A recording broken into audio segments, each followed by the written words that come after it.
Doctor, আপনি নাকি রোগীর মুখ দেখে বলে দিতে পারেন তার কি রোগ হয়েছে? পারি। তাহলে বলেন তো আমার কি রোগ হয়েছে? তুমি তো মিয়া রাত কানা। হ্যাঁ, ঠিকই তো। কি করে বললেন? আরে মিয়া, বাইরে লেখা আছে এটা পশু হাসপাতাল। দোস্ত, জানিস কালকে কি হয়েছে? কি হয়েছে রে? কালকে শ্যাম্পু দিয়া বালিশ ধুয়ে দিছি। তো কি হয়েছে? এখন ঘুমাইলে মনে হয় ভোর পাশে শুয়ে আছি। তাইলে আজকে আরেকটা বালিশে হিসু করে দে। কেন? না, তাইলে মনে হইব বাচ্চাও পাশে শুয়ে আছে। রাজনীতি আর করবো না রে। কেন রাজনীতি করবি না কেন? না, ভাবতেছি বড় একটা উদ্যোক্তা হমু। আউল ফাউল কথা কস কেন রে? আসল কথা ক যে রাজনীতি থেকে ইনকামের সব পথ বন্ধ হয়ে গেছে। বন্ধু, এই ছবিটা দেখে তুই কি বুঝলি? বুঝলাম দাড়ি রাখা সুন্নত। আর এই ছবিটা দেখা? জীবন বাঁচানো ফরজ।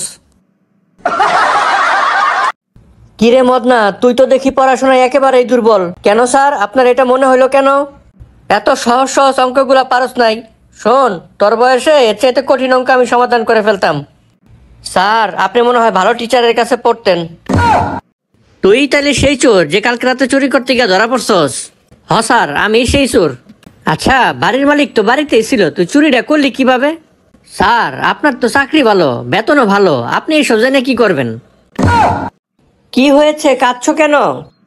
আমার ত্বক দিন দিন তৈলাক্ত হয়ে যাচ্ছে, কি করব বলো তো? এক কাজ করতে পারো, তুমি ভিমবার লাগাতে পারো, এতে আছে লেবুর শক্তি, সব তেল উঠে যাবে। ভাই, আমি উবার থেকে বলছি, আপনি কুতি? আমি তো মরে দাঁড়ায় আছি বে। কালো জামা পরা রোগা পাতলা নেশাখোরের মতো লোকটাকে দেখতে পাইছেন? ওইখানে দাঁড়ান, আমি আসছি। হে মামুর বুটা, কি বলছো? ওইটাই তো আমি। কি ব্যাপার, আপনার দাঁত ভাঙলো কি করে? আর বলবেন না, বউর কাছে রুটি খেতে চা আছুনু, বউ এমন শক্ত রুটি বানালছে। খাবেন না বললেই পারতেন। বলছিলাম বলেই তো দাঁত ভাঙে দিল।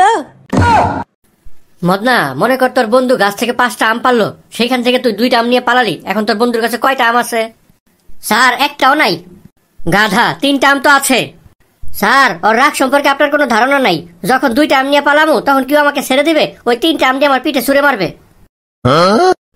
মদনা, মনে কর তুই স্কুলের গেটের কাছে গেলি, গিয়ে দেখলি ওইখানে একটা বোমা পড়ে আছে। এই সময় তুই কি করবি? স্যার, কিছুক্ষণ গেটের কাছে দাঁড়ায় থাকবো, দেখবো কেউ নিতে আসে কিনা। যদি না নিতে আসে তাহলে স্টাফ রুমে জমা দিয়ে দিবো। কিরে, তোর কি হয়েছে? মন খারাপ করে বসে আছিস কেন? আর বলিস না দোস্ত, গত 1 মাস থেকে গার্লফ্রেন্ডের সাথে রাজনীতি নিয়ে আলাপ করতেছি। এখন আমাদের প্রেমের সম্পর্ক ভাঙিয়া রাজনৈতিক সম্পর্ক হয়ে গেছে।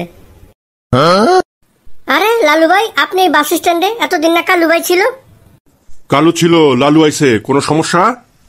টাকা দিবি, রিসিপ্ট নিবি। মানুষ বদলাইছে, সিস্টেম তোর বদলাই নাই।